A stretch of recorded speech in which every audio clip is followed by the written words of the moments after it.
I was involved, and I've been a student of Sheikh Abdullah bin Bayez now for over 20 years. When he saw the Christians and all of these different groups being persecuted in certain places where civil society had broken down and there was a collapse, failed states, he wrote a policy paper and then he convened. It took him 3 years because he got together about 250 of some of the top scholars in the Muslim world, and he debated with them. And I was in on several of debates. They were fascinating. One particular one that I'll mention revolved around the particle min, which is it's a preposition in Arabic. And it revolved around that, and another about ma, the preposition ma, with. Debating about hadith, about how you could interpret this hadith when it says the Jews are a community with the Muslims. What does that ma mean? Because Ibn Hisham gives several possibilities, and he was making an argument, and he actually convinced one of the most notable scholars in Pakistan of his position based on the possibility of interpreting this. And this is why language was so important to the Muslims, because in order to communicate, we have to be speaking a language and recognizing the nuances of language. Because Arabic in particular is an extremely nuanced language, but all languages have subtleties and nuances, and if we lose sight of that, we lose the ability to communicate with one another. And then the idea of seeing the other person's perspective is very important. There's a story that they tell in the Middle East of Mullah Nasruddin or Joha, where he was on the side of a river and there was another man on the other side, and the man called over to him, "How do I get to the other side?" And Mullah said, "You're already on the other side."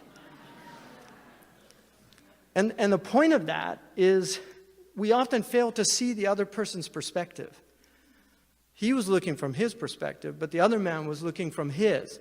And so in order for us to be able to understand each other, we have to, in a sense, get in the other's shoes. There's a beautiful ayah in the Quran when the Prophet is commanded to discuss with his interlocutor. It says, وَإِنِّي أَوْ إِيَّاكُمْ لَعَلَى هُدًى أَوْ فِي ضَلَالٍ مُبِينٍ.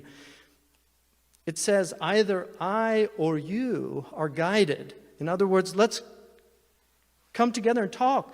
And that O is a very interesting O, because O in Arabic can mean a lot of things. That one's called harfu atfin lil ibham.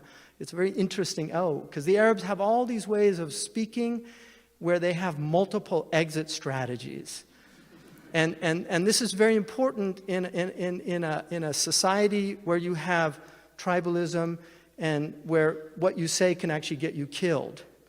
There's a famous story about one of the Khawarij who wrote a poem, and it said, وَمِنَّا أَمِيرُ الْمُؤْمِنِينَ Shakib, and amongst us we have the Amir al-Mu'minin Shakib.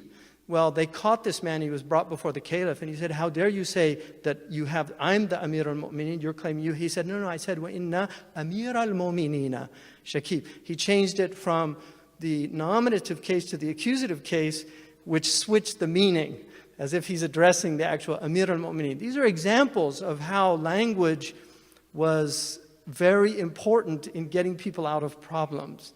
And we were just talking earlier about the Oxford comma, also known as the Harvard comma if you're American. A $10 million lawsuit over the omission of a comma when you have three things together and you have an and. Some people say you should add a comma for clarity. So these truck drivers, who were either grammarians or they got a lawyer who knew grammar, were able to get $10 million in overtime, a lawsuit against this company because of the omission of a comma. So in a civilized society, language is extremely important. And this is why Sheikh Abdullah, in 3 years, he worked with these scholars, and it was all over language.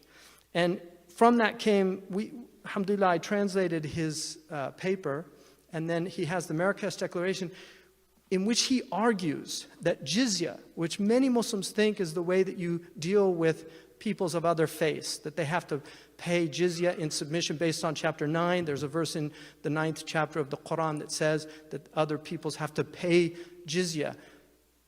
The Shaykh makes a very cogent argument that that was only one possibility. And he gives historical precedent for other possibilities, not just from Umar ibn al-Khattab, the second caliph, but from the practice of caliphs after that. There are periods where the Umayyads were actually paying the Byzantines to guard the borders.